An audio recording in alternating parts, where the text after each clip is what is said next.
Welcome back to Dragon Ball Dissection December, where, since it's a colder month, at least where I am, we're looking at the animated version of the Freeza Arc. Yeah, that has nothing to do with why I'm covering this arc. Last time we delved into the animation and pacing problems the series suffered from around this time. Now it's back to good old-fashioned changes and filler. What exactly makes for good filler? I don't know if I can answer that. It's subjective, and I don't even know if I could give an answer that wouldn't be contradictory. Even if I gave a list of criteria that I generally hold to, we like what we like. However, I do feel that many good examples of filler attempt to answer that age-old speculative fiction question: what if? Toriyama's writing tends to be Spartan in nature. It's quick, it's to the point, it rarely bogs down. In many cases, that's one of its strengths. However, it's obvious that Toriyama does not concern himself with the deeper examination of characterization. In some places, that leads the story to feel rather rushed, most notably with Gohan's instant transformation from baby to survival expert. Creative minds can look at that and wonder, what would that look like? What would that feel like? How can we show that? How can we make use of the opportunity that Toriyama wasn't interested in pursuing? That's when I feel filler is at its best. I am absolutely crazy about the very first episode of this story. It's a perfect example of the same mindset that explored how Gohan's experiences shape him as a person. It takes an element the manga somewhat glosses over and really turns it into something gut-wrenching. The Saiyan arc in both forms indeed did the best job when it came to making death feel like something that mattered, something that affected the characters. The aftermath of the fight with Vegeta pays that off in such a fantastic way. The manga has all the same beats. They pick up the bodies, everyone carries this mix of exhaustion and relief and grieving. Again, it's the best Dragon Ball ever does to make the stakes of these fights feel real. But the animated version flat out knocks it out of the park. The manga handles the retrieval of the bodies in a very wide shot, with text balloons that could belong to anybody. It's practically an off-screen event that could have been handled with narration. But the animated version gets right up in there to show the bodies being placed into the freezer capsules. The scene is punctuated by that wonderfully haunting music from the Sleeping Princess in Devil's Castle. Then, in some of the best characterization I've seen out of this franchise, Bluma insists on flying the plane, claiming her earlier crying did her good. But only Critity notices that she's barely holding it together, surely flying is a way to occupy her mind. She sinks into this heartbreaking montage of memories of her and Yamcha, while Critity privately laments everyone else's sacrifices. This whole episode, with its realistic depiction of grieving and its downbeat plotting, is Dragon Ball at its most sophisticated and genuinely mature. Episode 36 is legitimately one of my favorite episodes in the entire franchise, if not my single favorite. I can't give the filler full credit, as the majority of this is from the original manga. However, the way it's directed and scored amplifies it considerably. And the few additions it does make bring it to a new level. The comic pages are content to show Bluma crying, more often a background event. The television version invites you in to share her grief. There's certainly an example this arc of them accomplishing that on a larger scale. You might remember this time 3 years ago when I admitted, to the shock and horror of everyone, that I thought the Ginyu left me somewhat unimpressed. You might also remember that Toei's less stellar attempts to pad out episodes usually involves running with a character gag to the point that it caricatures the character. In the early days it was the Turtle Sage as a pervert, later on it was Chi-Chi as a tiger mom. Here, however, this intersection becomes the "you got chocolate in my peanut butter" moment that Dragon Ball Z desperately needed. I feel Toriyama underplayed the Ginyu so that the joke didn't land as well as it could have. Well, for once, Toei's ability to ram character traits down the audience's collective throat results in Ginyu members who were as over the top as they need to be to carry their hilarious concept. Ginyu doesn't simply offer to dance the dance of joy, we actually see him do it. And just as importantly, we see Frieza's reaction to him starting to do it. The Ginyu frog refuses to give up after he's been beaten and attempts to steal the Dragon Balls. Recoome straight up pulls a chocolate bar out of his armor to bet on the outcome of Gerdo's fight. While he's briefly in charge, Ginyu enlists Frieza's men to try out new fighting poses, and he punishes them royally if they don't measure up. But as a special incentive, he offers this little caramel! That scene has been cracking me up for over 20 years now. Like with the last example, this is not only carried out through added material, but by the presentation afforded to it in an animated medium. Obviously, all the voice actors bring their characters to life, especially Utsumi Kenji, who brings a wacky energy to every role he's done for Toriyama projects. Here, he truly captures Rikum as this ultra-fun-loving blockhead. Even the bolder iconography and backgrounds help better sell the joke that these are over-the-top parodies of tokusatsu-type series. Filler that improves can be adding in further detail the manga lacks. A similar phenomenon is when it takes the opportunity to follow up and fix mistakes the original story had. After his recovery at the beginning of the arc, Vegeta pointedly declines the use of a scouter, but magically has one when he arrives on Namek. The TV series adds in a scene where he sees the Doctor again and thinks better of his decision before hopping in a space pod. While adding to Vegeta's fight against Frieza was probably done for no other reason than to fill time, it surprisingly improves that section, so that Vegeta's breakdown feels earned. Here, he really gives everything he has rather than trying once and giving up. Before he consents to train them, Kaio makes Piccolo and the others promise that they won't attempt to fight Frieza. Later on, when Piccolo asks Gohan to wish him back so that he can do exactly that, Kaio does not care in the slightest. Not the tiniest bit. Thankfully, the Dragon Ball Z version adds in some expected Kaio rage. But while I like that bit, this whole sequence is way too over the top. It works here for Kaio, but Yamcha and the others go absolutely crazy in their seething competition over who gets wished back. And it's coupled with that "we're made entirely of Stretch Armstrong Segasha" animation at its most needlessly melodramatic.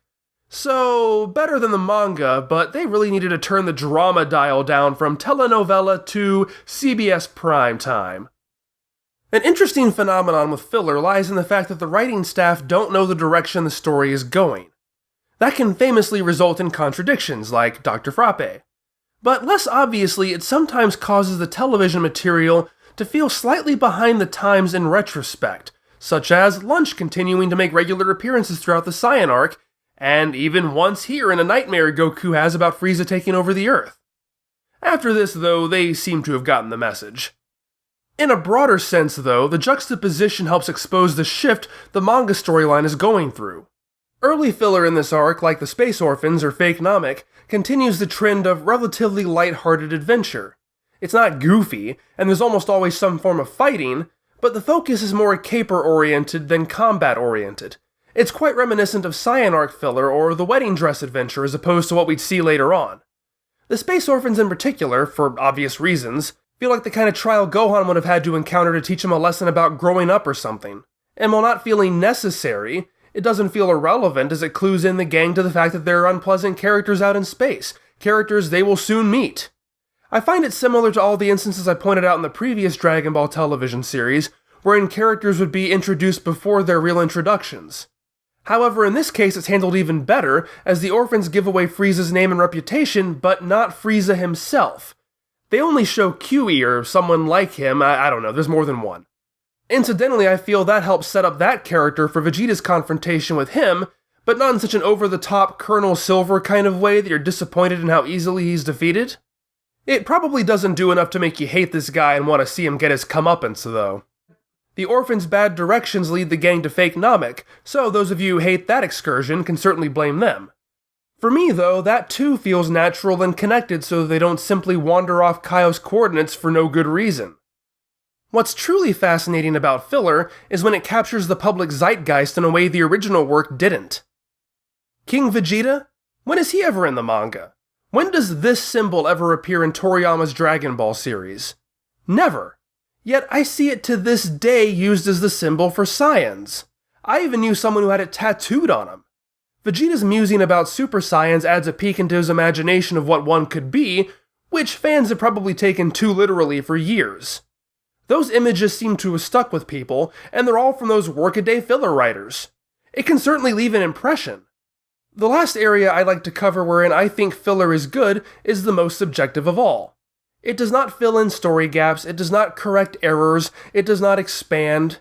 It's simply entertaining in its own right. Goku falls to hell. Sure, it's a premise I feel the manga all but promised on but failed to deliver, so I'm glad the anime did it. But it contributes absolutely nothing to the overall story, other than introducing the 2 ogres who pop up from time to time, like with the Ginyu at Kaios filler. The same could be said for the wedding dress adventure, Princess Snake, Fake Namek, Goku's sports drink. But I don't think it's a prerequisite that filler has to be connected to the main story to be enjoyable or worth watching, even in a narrative as serialized as Dragon Ball. Remember that Dragon Ball began as a storyline of a singular quest made up of largely standalone adventures. That's the nature of the Dragon Balls, interconnected but separate. And even then, in the manga, there's a town conflict that has nothing to do with any of that. It's simply another exciting challenge along the journey. Filler like that captures the sense of whimsy of early Dragon Ball.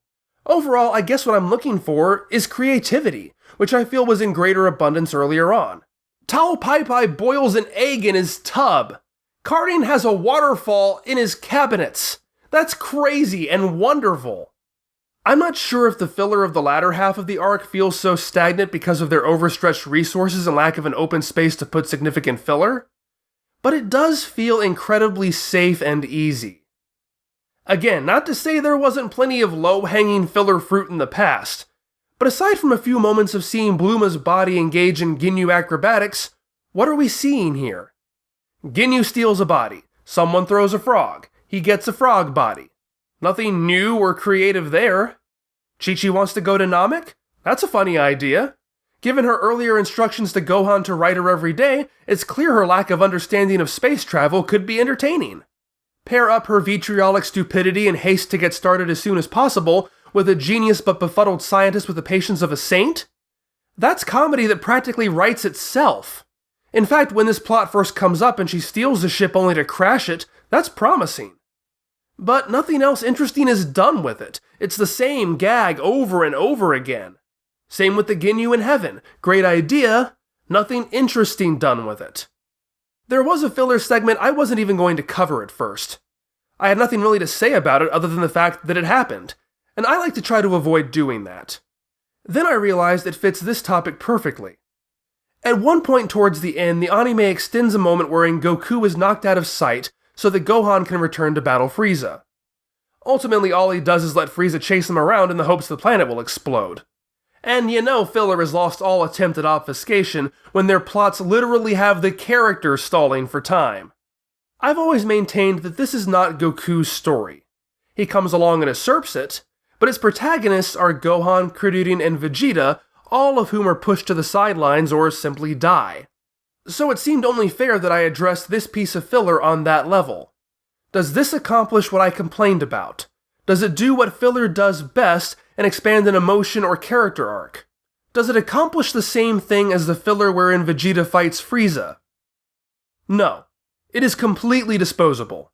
It's so brief as to be meaningless. All of Gohan's beats after he leaves the fight are ones he's navigated before. He defies his mother, he returns to fight an implacable foe, his father tells him to get lost. There is nothing here that expands Gohan's role to anything it wasn't before. It's certainly not a satisfactory cap to his interaction with Frieza, and it's not terribly entertaining in its own right.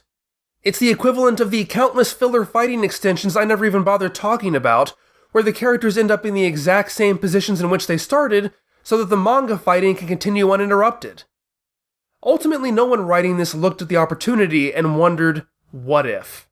There's no longer that sense of creativity. It's not playing in the toy box of Toriyama's world and seeing what new and exciting possibilities pop out. It's stuff filling up time. Just like how the manga storyline has what I consider to be some of the series' best moments in its front half and worst in its back half, the TV version early on continues to at least represent some of the better mindsets of filler, while its back half often represents the least ambitious. And I'd far rather see filler go crazy than play it safe. Well, that's it for this week. Thank you for watching. Amazingly, I still have more to say about this arc, so stay tuned for Christmas Day when we conclude our look at the Freeza Arc on Freeza Ball Dissection December. After all, there's only a minute difference between oh ho ho and ho ho ho.